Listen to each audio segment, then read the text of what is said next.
No, I'm probably not going to post this. I say that about a lot of things. This is my pandemic hair. I didn't do anything to it today, and this is what it looks like. Way long ago, back in the day, we had something called a shag cut.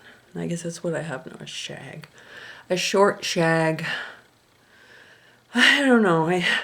Everybody's feeling this, I'm sure. I have some health concerns that have really been put, I gotta get off that chair, have really been put on the back burner. I can't sit on a chair. And I see why. When I called to have an appointment for my doctor to phone me, I got a person I've never heard of. I don't know who it was. And it was the most superficial appointment on the things I found that I could talk about, who didn't know my very, very personal issues. This person was a man, I think very young, and I didn't feel comfortable. But I did need a certain kind of medication. I was almost out. And he said, oh, the doctor will send 3 refills over. Well, guess what? They weren't there. There was no refills there. And I don't know when I can get to talk to my actual doctor. Now, the only reason I'm grousing like this is I keep hearing the hospitals are empty. The emergency room is empty. Okay, then why can't I get some kind of relief? I'm in a lot of pain right now. A lot of pain. That thing about not being able to sit, I can't sit down. I just can't. I have to kneel or lie or whatever. And it just feels like this void. I'm sure I admire the people who are doing all those wonderful things that they have to do.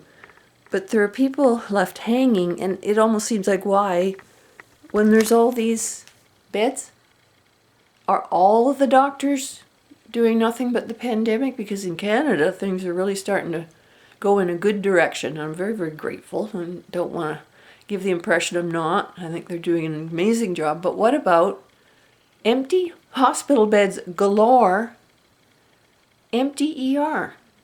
What they say in my doctor's message, and you can't ever get your doctor, but the message is about 5 minutes long, and it says, if you have a medical difficulty, go to the emergency room. No. I'm not going to go to the emergency room and let a strange person I've never seen before, and I want to talk about those things, and I don't want to show those things. And yet it's like, well, you can't have it perfect. We all have to put up with inconveniences. But if you have level 9 pain, you don't have your meds, can't get hold of your doctor, and when you do make an appointment to talk to your doctor, some other person comes on. That's what I'm having trouble with, struggling with. My doctor now has changed or is overbooked. What happens is, almost like 8 out of 10 times, it's not her. You're sitting in the examining room and you're getting nervous about stuff, and somebody walks in who's very young and always a different person, and they have a file in their hand, and I guess they're trainees. I don't know what they are, trainees, and that's it. That's your appointment. It seems like, what? Do you want an actual doctor? Well, yeah. I want somebody who's been speaking to me for a while. But this is thought to be a perfectly acceptable substitute. And I know sometimes the computer screen things, whatever the fuck they are, that's all we have. But I think that may be a direction medicine is going to stay with, because it eases up on the doctors. And it seems like, okay, tick the box, you're looked after. That's not medicine. That's not medicine. Society has a way of staying with things that have worked at least for a while, or that seem to exemplify efficiency. Let's see who's here. Aww. You want that open? He can sort of get it open himself. Oh, did I chase you away? You can go in there. Obviously, he doesn't like my belly aching. But other people continue to have difficult, painful conditions that are not being addressed. I'm not going to go to emergency. No, I'm not comfortable with that. Chronic pain is an emergency, but it kills you. And there is a way to deal with it. But it's been put on hold. Until I have my surgery, which I was supposed to have April 17th. It's going to be pain most of the time. My doctor doesn't give pain relief of any kind. She just doesn't. It's over. Take a Tylenol. But it doesn't help. Take a Tylenol. You know, it's this loop.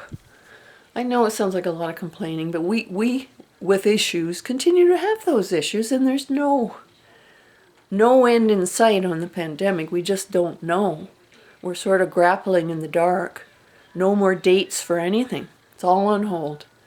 No pain relief because my doctor doesn't do that. She just doesn't give out anything. She says take Tylenol. I have to phone her. I'm going to phone her Wednesday. I won't get her.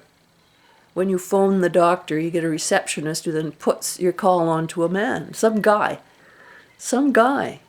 A trainee. This isn't a doctor. It's one of those people who show up and you have no recourse. And I'm going to be once more looking for a different doctor. And you think they're available around here? They're just not. She was one of the better ones. She was fine until I got sick. And then she was not fine at all. That's really too bad, isn't it? A doctor who's fine until you get sick. So that's my bitching of the day. See what you think.